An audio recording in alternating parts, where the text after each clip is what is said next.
Hello, my best followers. Today's topic will be about the gallbladder, or gallbladder. We'll learn what the gallbladder is, its function in our bodies, how it becomes inflamed and develops gallstones, and we'll see several methods for gallbladder removal. Before we begin, please like the video and subscribe to the channel so that other people can benefit as well. The gallbladder is a gallbladder-like organ located below the liver.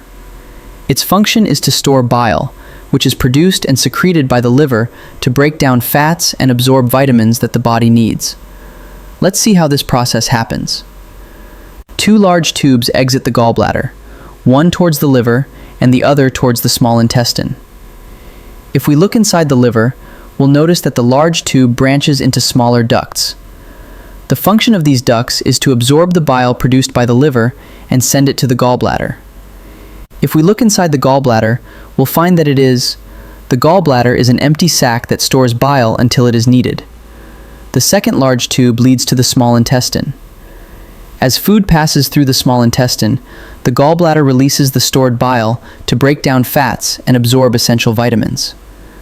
Bile is primarily composed of water, salts, cholesterol, and a pigment called bilirubin. Sometimes, an imbalance occurs in the composition of bile, such as an increase in cholesterol or bilirubin levels. In this case, the bile thickens and begins to solidify, eventually forming gallstones. These stones vary in size, ranging from the size of a grain of sand to the size of a pea, and some can even reach the size of a ball.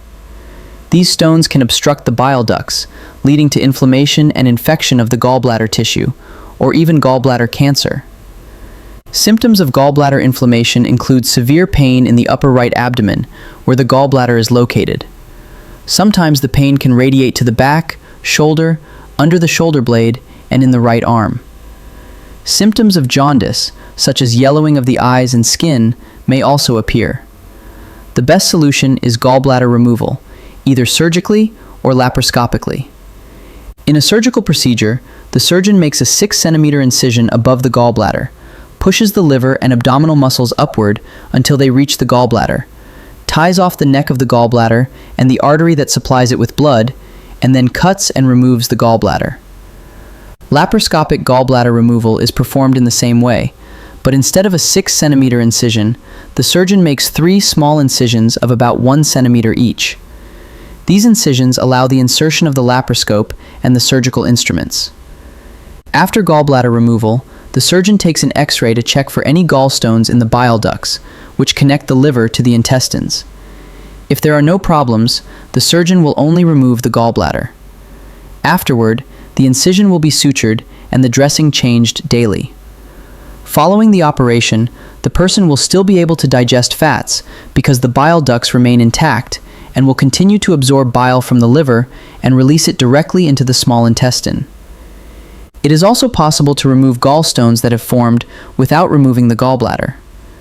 This is done by the surgeon inserting an external catheter into the gallbladder.